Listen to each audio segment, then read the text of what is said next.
거센 조류에 물속 환경은 척박했지만 숨겨진 보물들은 조금씩 모습을 드러냈다. 그 중에서 이목을 끈 것은 긴 쇠막대.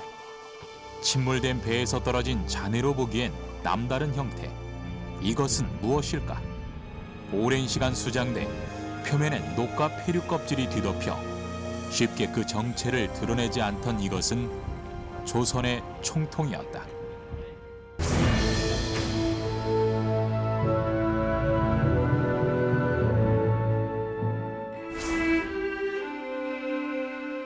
총통의 역사는 우리나라 화약의 발명과 같이 시작된다. 고려 말기부터 만들어졌는데요. 1377년에 그 화통 도감이 만들어집니다. 최무선 장군에 의해서 고려 조정에서 만들어지는데요. 그 후부터 국가 단위에서 화약 무기가 공식적으로 만들어졌다고 할 수 있습니다. 총통은 크게 대형 화기인 화포와 소형 화기로 나눈다. 또 형태와 발사 방법에 따라서 수많은 종류로 나눠지는데 조선시대의 화약을 사용한 발사체, 화약 무기를 총통이라 부른다. 처음 총통이 개발됐을 땐 당시 주무기인 활과 뗄 수 없었고 조준 무기가 아닌 발사체로 활의 보조적인 역할을 했다.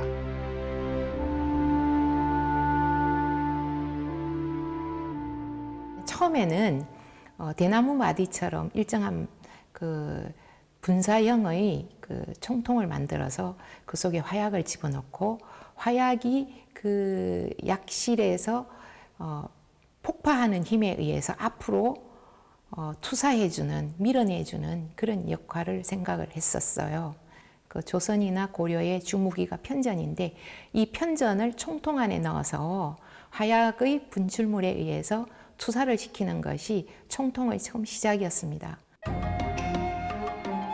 하지만 총통은 화약만 일정하게 넣고 조작법만 익힌다면 늘 일정한 살상력으로 검이나 활보다 큰 위력을 가질 수 있는 무기였다.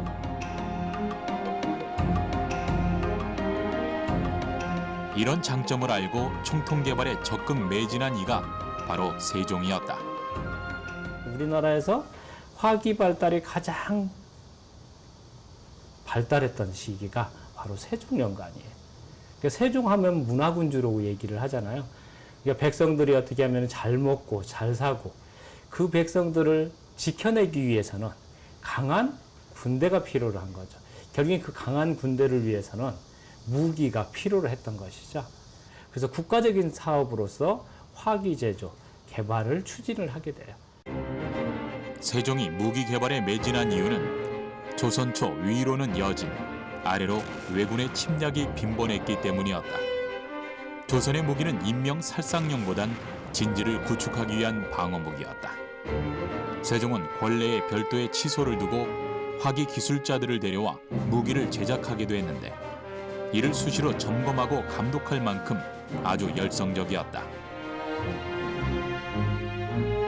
특히 세종은 새로운 총통 개발을 적극 추진했다. 그 이전까지 개발된 총통은 장전 시간이 오래 걸린다는 치명적 단점이 있었기 때문이다. 한시가 급한 전장이기에 그 해결책을 꼭 찾아야만 했다. 총통의 일발 다정법을 통해서 결국에 이제 그런 속사의 기능까지 한 번에 여러 방을 살상시킬 수 있는 그런 효과까지도 거두려고 했던 것이 바로 이제 이 총통이라고 할 수가 있죠. 그래서 이 일반 다정법 같은 경우는 세종 때 개발된 화기 제조 기술 중에서 가장 어떻게 보면 핵심적인 기술 중에 하나라고 할 수가 있습니다. 그렇게 만들어진 것이 사전 총통과 신제 총통. 이전까지 만들어진 조선의 총통은 중국의 화기를 모방해 제조했는데 세종 때 비로소 독자적인 조선의 총통 제작 기술을 완성한 것이다.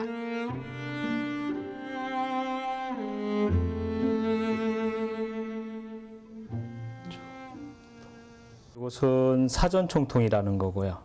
그래서 4발의 화살 내지는 6발, 8발의 화살을 넣어서 쏠 수 있는 다연발 화기에 해당되는 거고, 이건 신제 총통이라고 해서 좀 더 작고 휴대가 간편하게 만든 부국강병의 어떤 세종의 의지가 잘 담겨 있는 그런 유물이라고 할 수가 있습니다.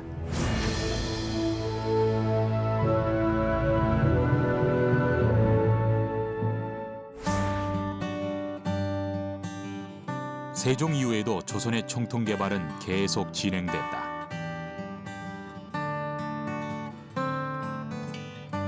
청계천 복구공사 당시 조선시대 군기 제조를 관할하던 군기시터가 발견됐다. 당시 만들었던 무기들과 그 제작 현장이 보존된 채 지금도 연구가 진행 중이다. 특히 총통류가 여럿 발굴됐는데 이처럼 바다와 육지 곳곳에서 발굴될 만큼 당시 총통 개발이 활발히 이루어졌음을 알 수 있다.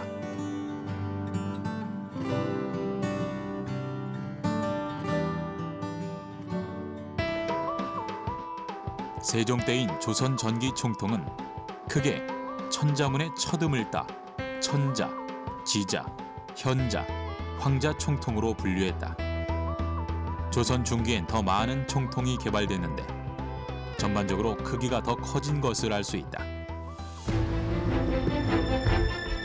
이렇게 무기의 개발은 지속됐지만 오래도록 평화로웠던 조선은 임진왜란을 예견할 수 없었다. 당시 왜군은 조총으로 순식간에 조선을 침범했고 조선은 속수무책이었다. 하지만 이내 곧 조선의 반격이 시작됐다. 당시 조선의 바다를 지킨 이순신은 세 가지 무기가 있었다. 첫 번째는 거북선이라 불리는 판옥선. 두 번째는 지형과 조류를 활용한 전술. 그리고 또 하나, 판옥선에 숨겨진 무기, 바로 총통이었다.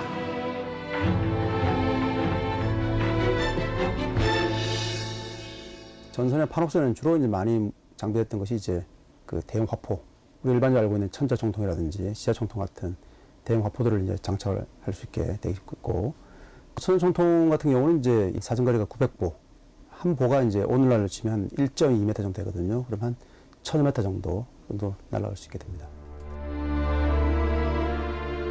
대형 화포를 개발했던 조선은 발사의 충격을 견딜 수 있는 견고한 판옥선을 만들었고 그 속에 화포를 장착해 안정적으로 사격이 가능하도록 했다.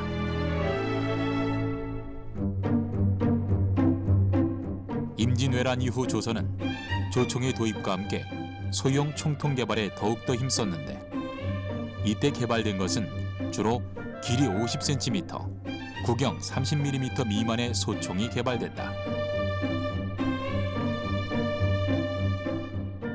우리나라 총통은 크게 나무를 끼우는 자루구멍과 약통, 화약이 나가는 부리로 구분된다. 약통은 불붙은 심지가 타들어가 화약이 폭발하는 곳으로 폭발의 압력을 견디기 위해 부리 쪽보다 두껍게 만든다. 그럼 소형 총통 대부분에 있는 이 마디는 무엇일까? 죽절이 있다라는 거예요. 죽절이 있다라는 것은 이것은 이제 어떻게 보면은 총신을 파열하는 것을 막아주는 이제 그런 역할도 하고 또 이제 화약을 넣어서 쏘기 때문에 열이 많이 발생하죠.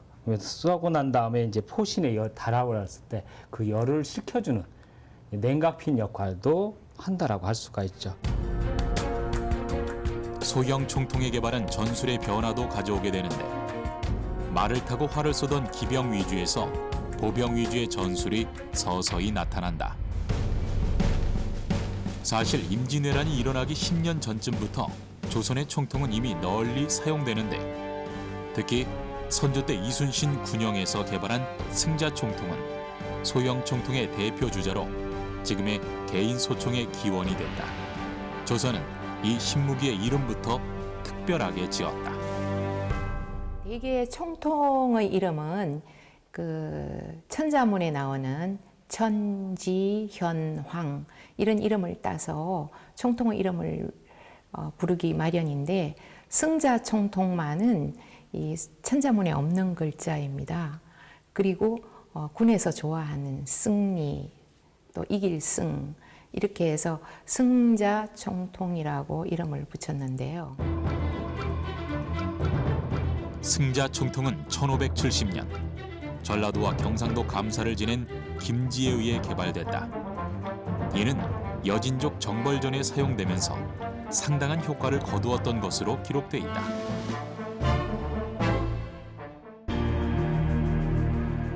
그럼 승자총통은 어떤 점이 특별했을까?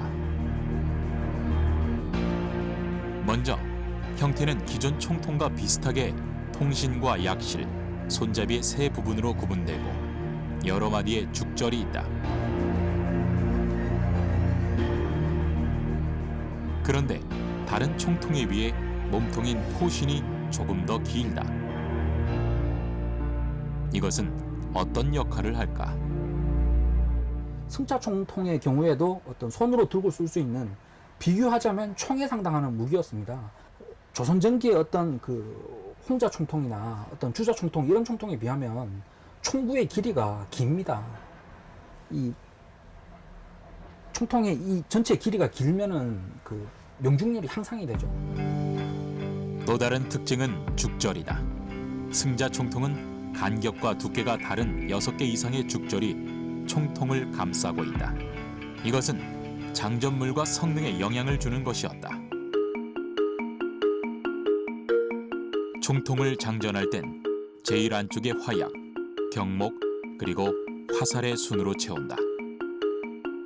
경목은 화약과 발사체 사이에 폭발 압력을 증폭시키는 중간 장치인데 이전엔 나무를 쪼개 채웠지만 승자 총통부터는 훨씬 더 차지고 간편한 진흙을 뭉쳐 넣었다.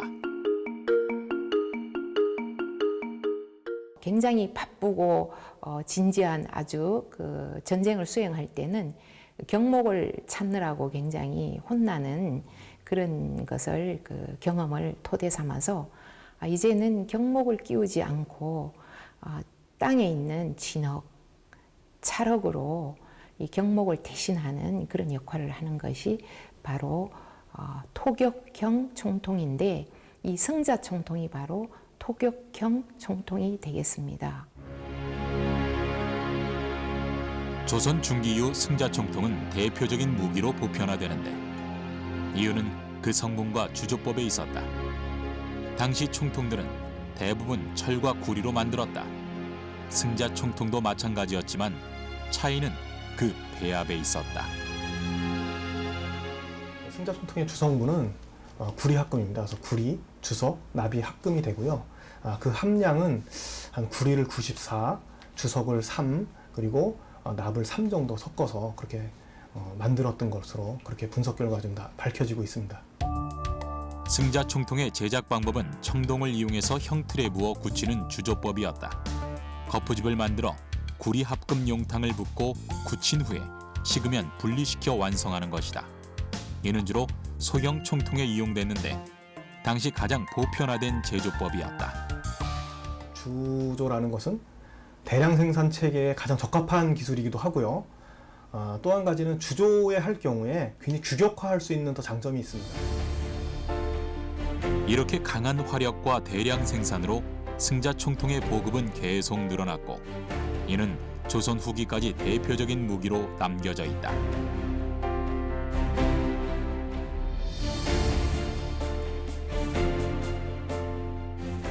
승자 총통은 그 이전의 총통에 비해서 형태는 비슷하게 나타날지 몰라도 그런 기술적인 부분들이 한 단계 더 업그레이드된 그런 이제 총통이라고 할 수가 있는 것이고. 그럼 승자 총통이 오늘날 개인 소총의 기원이 된 이유는 뭘까?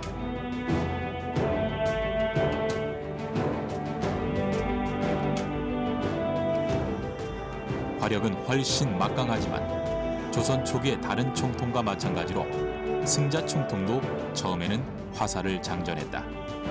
하나의 목표물이 아닌 방향을 조준하는 무기였기 때문이다.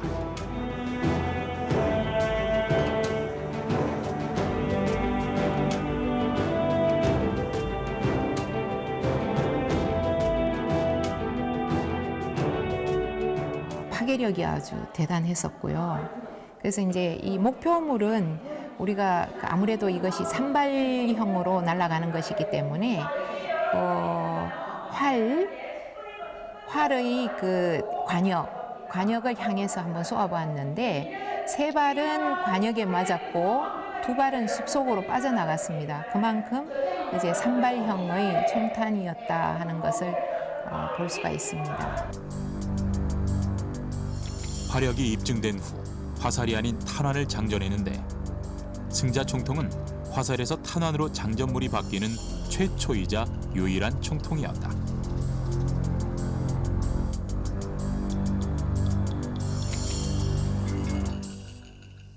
그럼 당시 장전한 탄환은 어떤 것이었을까?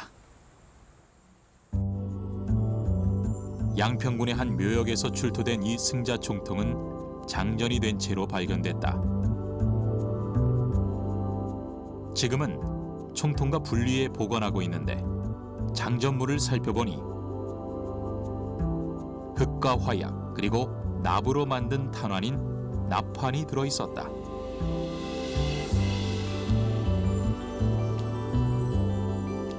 총통의 탄환은 돌로 만든 석환, 철로 만든 철환, 그리고 구리로 만든 동환 등 여러 가지 재료로 만들어졌는데 승자 총통은 주로 철환과 납환을 장전했다.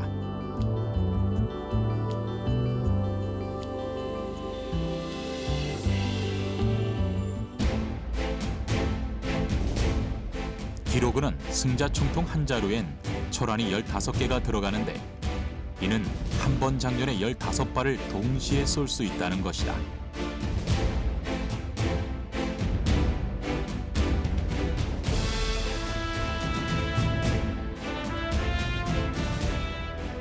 승자 총통은 약실에 혈선을 먼저 꽂은 후 화약을 넣는다.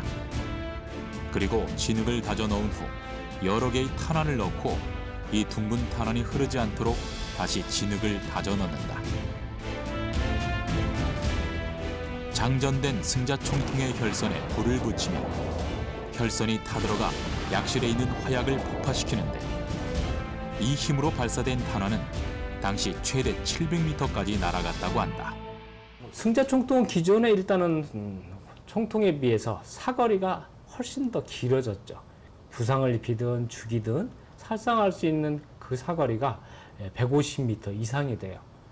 결국엔 당시에 일본군이 썼던 조총에과도 비교해서도 결코 떨어지지 않는 그런 사거리를 가지고 있다라고 할 수가 있습니다.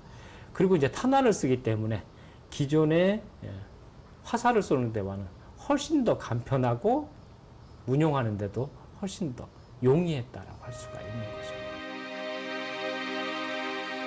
승자 총통은 조선 중기까지 우리나라 총기 발전의 집합체였다. 이는 제작 기술부터 장전 방법, 탄환의 종류까지 당대 최고의 기술이었지만 세계 유일의 방어 무기였다.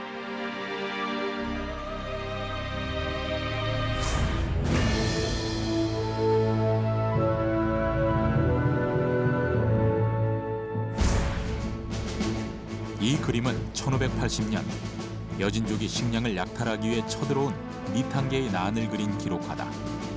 그림엔 말을 타고 싸우는 기병이 많아 보이지만 조선 승리의 주역은 승자 총통이었다. 일본의 조총에 버금가는 무기가 조선으로 치면 두 가지가 있습니다. 하나는 이제 편전으로 대표되는 조선의 활. 그 다음에 이제 화약 무기 중에 개인 화기로 할 수 있는 게 이제 승자 총통인데 이처럼 최고의 화기인 승자 총통은 사실 임진왜란 초기엔 그 위력을 발휘하지 못했다.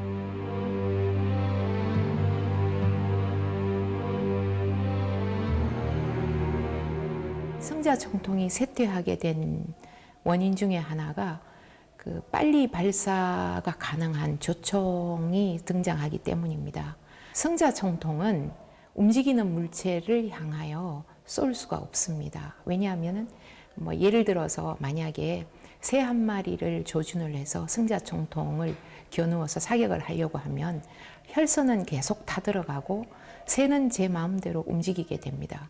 화성이라는 불붙은 새끼줄이 항상 그 매여 있기 때문에 방아쇠를 잡아 당기면 막바로 화약을 쳐주게 돼서 혈선이 다 들어가는 시간을 줄이게 되죠. 그림의 아래쪽엔 당시 전투에 참여한 이들의 이름이 적혀 있는데 이 중에 익숙한 이름 이순신이 보인다. 당시 그는 화열장, 지금의 소총부대의 소대장이었다. 임진왜란이 일어나기 전에는 조선의 주 무기가 활과 검, 그리고 승자 총통이었다. 이순신은 그것의 장단점을 누구보다 잘 알고 있었다. 때문에 임진왜란이 발발한 후 전장에선 대형 총통을 선두로 했지만 그런 중에도 승자 총통의 장점을 활용한 무기를 개발하기 위해 많은 노력을 했다.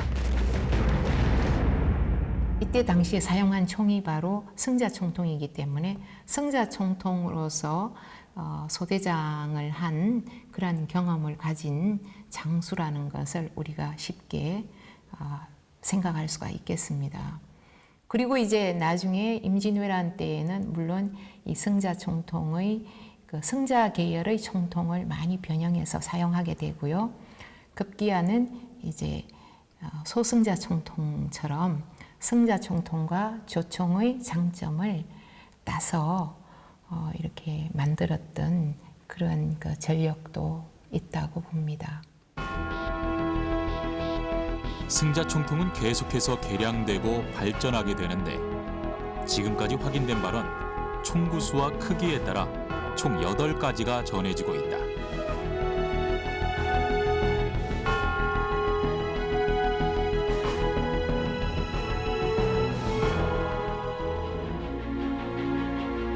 임진왜란의 육상 격전지 행주산성.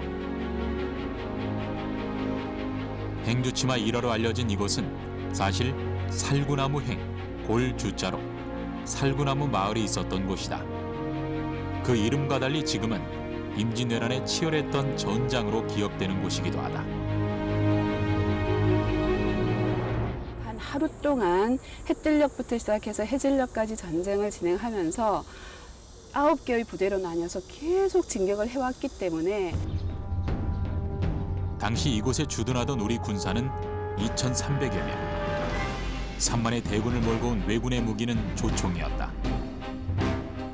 민관군 협동으로 방어를 했지만 조선의 활과 검으로 이들을 물리치기엔 역부족이었다. 하지만 우리에겐 화차가 있었다. 화차란 수레 여러 개의 총통을 탑재한 일종의 다연발 로켓포였는데 잘 알려진 신기전도 그중 하나였다.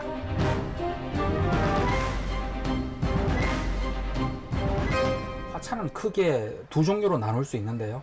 하나는 그 현대의 그 로켓에 비유할 수 있는 어떤 신기전 같은 무기를 탑재하는 화차가 있고요. 또 한편으로는 현대의 어떤 총에 비유할 수 있는 승자 총통이나 조총 같은 무기를 탑재하는 화차가 있습니다. 화차는 최무선 장군의 아들인 최해산이 이미 화약 무기를 수레 위에 탑재한 화차를 처음 만들었다고 전해진다.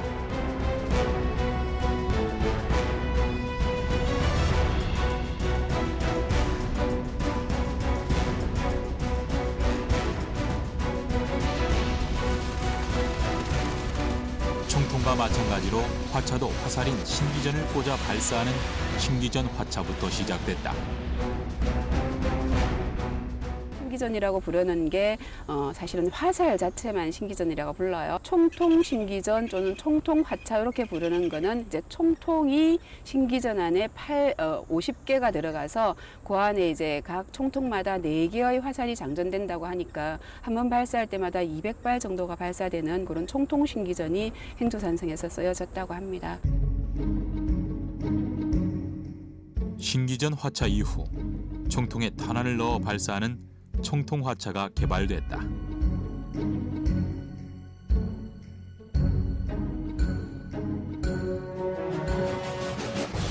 화차 한 대에 10여 개에서 수십 개의 총통이 탑재되는데 그 크기와 두께가 다른 총통들을 하나씩 끼워 열을 맞추고 각 열마다 고정판을 대 조립하는 형태였다.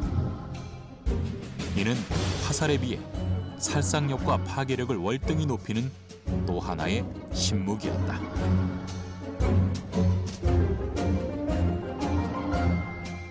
조선 전기에 제작됐던 총통은 대부분 그 어떤 화살형 발사체를 발사하는 그런 방식의 그 어떤 총통이었고요. 비행하는데 상당한 에너지가 소모가 됩니다. 결국 사람한테 맞을 때는 타격가 떨어지는 경우가 많죠. 소형 총통일 경우에는. 그래서 어떤 철안 형태의 어떤 쇠구슬 형태의 어떤 탄환이 살상력이 훨씬 우수합니다. 어떤 승자 총통이 조선시대 그 어떤 조선 전기의 어떤 소형 총통 중에서는 최초로 어떤 그 철안을 쏠 수 있게 특화된 총통이라고 할 수 있고요. 망암 화차의 개발은 임진왜란 당시 실학자 유성룡이 선조에게 올린 상소문을 통해 알 수 있다. 당시 기록엔 승자 총통 15문을 탑재한 문종 화차에 관한 얘기가 나온다.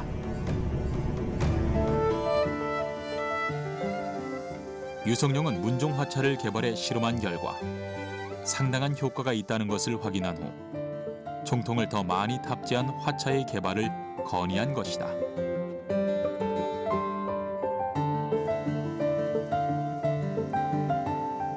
조선 전기의 다른 총통보다는 명중률이 좋았고, 그리고 화살이 아니라 어떤 철로 된 탄환, 철환을 쏘는데 좀 더 특화된 총통이었기 때문에 어떤 그 두 가지 장점이 어느 정도 있는 무기였기 때문에 어떤 이 승자 총통의 위력을 극대화할 수 있는 어떤 운용법을 찾아 고민을 했을 것 같고, 그 결과물이 망암 화차가 아니었나 저는 그렇게 생각을 합니다. 망암 화차는 율곡의 수제자였던 망암 변희중에 의해 개발됐다. 후손에 의해 전해지는 도면으로 보관한 망암 화차는 기존의 화차와 확연히 다른 모습이었다. 내부가 보이지 않는 큰 방어막에 삼면에 총구가 뚫려 있어 보기에도 그 위험이 느껴진다.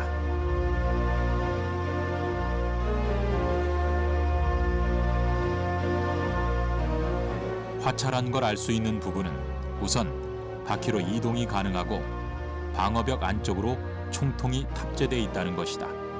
그 가운데엔 군인 2~3명 정도가 들어갈 수 있는데 이들이 장전하는 총통이 바로 승자 총통이다. 망암 화차엔 승자 총통 40문이 탑재돼 있다. 망암 변희중 화차 같은 경우는 단순하게 승자 총통으로 변한 것뿐만 아니라 구조도 변하게 돼요. 그러니까 기존의 화차 같은 경우는 발사를 할 때 화차를 운용하는 병사들이 적의 사격권에 그대로 노출돼 있죠. 그러니까 병사들이 그 화차 안에 들어갈 수 있게끔 박스형 구조로 만들어 놓고 안에서 적의 사격에서 보호된 상태로 병사들이 사격이 가능하게끔 만들어 놓은 거죠. 지금의 어떤 탱크 전방에 배치돼서 적이 오는 길목에다 딱 배치해 놓고서 적이 돌지 거기에 누가 몇 명이 들어가 있는지 거기에 어떤 무기가 장착이 되어 있는지 모른다는 거죠. 포구는 앞면에 14개, 양측에 각각 13개씩이 뚫려 총 40개가 승자 총통과 연결돼 있다. 이는 화차의 성능을 극대화시키는 구조로 문종 화차는 정면만 사격이 가능한 데 비해 망암 화차는 3면으로 사격이 가능했던 것이다. 기존의 화차가 무기의 활용만을 위한 거라면 망암 화차는 우리 군을 보호하고 화력도 끌어올리는 일석이조의 발명품이었다.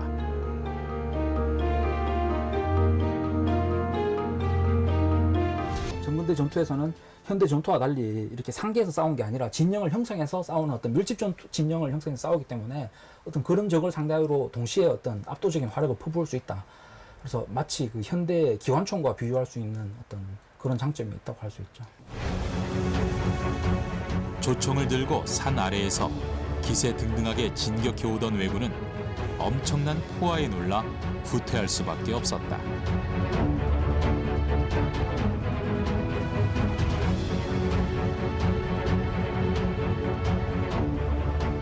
다양한 종류의 화약 무기를 사용한다는 건 일본군도 경험이 있었겠지만 어떤 다른 전투에서 어떤 그런 식의 방식의 화차를 대량으로 사용한 전투가 조선군이 없었기 때문에 행주산성 전투에서 어떤 그 망암 화차가 그렇게 대규모로 운영이 됐다면 일본군 입장에서는 어떤 참 이례적인 상황, 어떤 자기들의 예측 범위를 벗어나는 어떤 돌발적인 상황이라고 느끼고 어떤 되게 그 전투의 어떤 일본군이 그 물리적인 타격 못지않게 심리적으로도 위축되는 어떤 요인이 되지 않았을까 그렇게 생각을 합니다. 이후 화차의 보급도 급격히 증가하는데 당시 군사시설과 무기 보유 사항이 상세히 기록된 만기요라면 총통과 화차가 대부분의 진영에 보급된 것을 알 수 있다. 화차의 비율이 높다고 할 수 있습니다. 그래서 중국이나 일본, 유럽에서도 어떤 이런 종류의 무기를 이토록 대량으로 보유하는 사례는 아주 드물었던 것 같고요.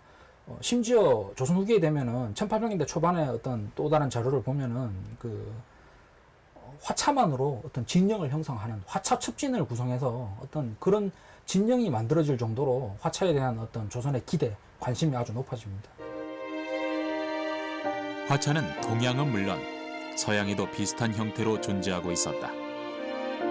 하지만 조선의 화차는 그들보다 훨씬 앞섰고 더 많이 보급이 됐다. 일본에서는 일단 그 임진왜란 당시까지도 일단 유사한 종류의 무기는 없었고요. 중국 같은 경우에는 어떤 가화전차라든지 몇 종류의 화차가 분명히 있습니다. 근데 이제 그 대부분의 화차들이 우리나라 화차 중에서 어떤 문종 신기전 화차, 그러니까 어떤 로켓을 발사하는 형태의 어떤 그런 화차에 가까웠고요. 총통을 발사하는 식의 화차는 우리보다 좀 더 적게 사용했던 것 같고요. 조선이 훨씬 더 그 중국보다도 어떤 화차의 그 운용상의 전통이 더 강했다고 평가할 수 있습니다. 조총과 화차, 총통. 행주대첩은 동양의 최신식 무기들이 총집결된 전쟁이었다. 그 전쟁에서 승리할 수 있었던 조선의 숨겨진 무기는 바로 승자 총통이었다.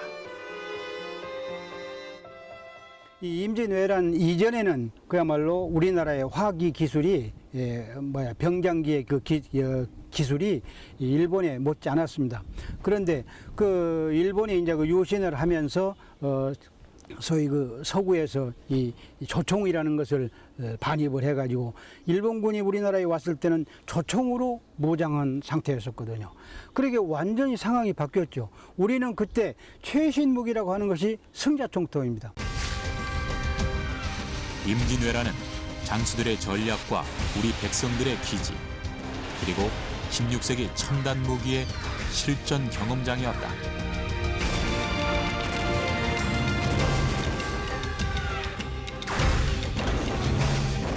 임진왜란은 어찌 보면 이 동아시아 역사상 화약 무기가 참전국에 전면적으로 사용된 최초의 전쟁이라고 볼 수 있습니다. 물론 그 이전에도 소규모로 사용됐습니다만 참전했던 주요 국가가 대부분이 화약 무기를 전면적으로 사용한 최초의 전쟁이다. 그래 볼 수 있거든요. 굉장히 세계사적 의미가 큽니다. 화약 무기의 개발은 조선 후기 국가 재정 구조의 변화를 가져올 만큼 큰 비용이 들었지만 그럼에도 총통과 화차의 보급은 꾸준히 이어졌다.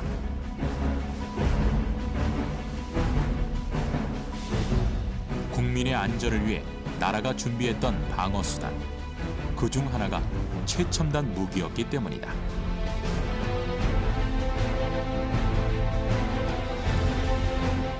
선진 국방력을 가지기 위한 굉장히 그 현재도 노력하고 있고 굉장히 많은 개발과 연구를 하고 있는데 그것의 이 모체는 최무선 그리고 임진왜란기에 있었던 굉장히 이순신 장군을 포함한 그 시기에 임진왜란기의 외적을 물리치기 위해서 많은 무기를 개발하고 그 개발한 것을 또 전술로 이용했던 그런 노력들이 아니었나라고 생각이 됩니다.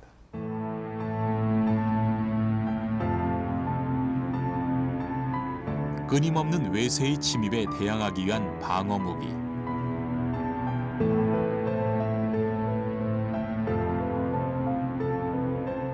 그것이 조선의 총통이었다.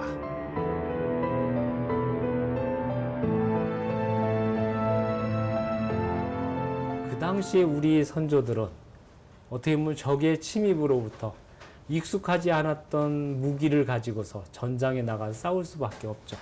그러니까 무기라고 하는 것은 어떻게 보면 살상 무기이기도 하지만은 결국은 적으로부터 내 가족, 내 국가, 내 백성이 살아남기 위한 어떤 삶의 지혜라고 결국 이제 그런 호국 우지가 담겨. 그러니까 선현들의 어떤 지혜와 땀과 노력 그것이 그대로 고스란히 담겨져 있는 것들이 바로 총통과 화차라고 할 수가 있습니다. 백성의 안전과 나라의 발전을 위한 조선의 무기혁명. 승자총통은 고려 말부터 시작된 한국 무기사의 결정체였다. 이는 동서양의 첨단 무기 시험장이었던 임진왜란에서 당당히 승리를 이끈 조선의 숨은 주역이었다.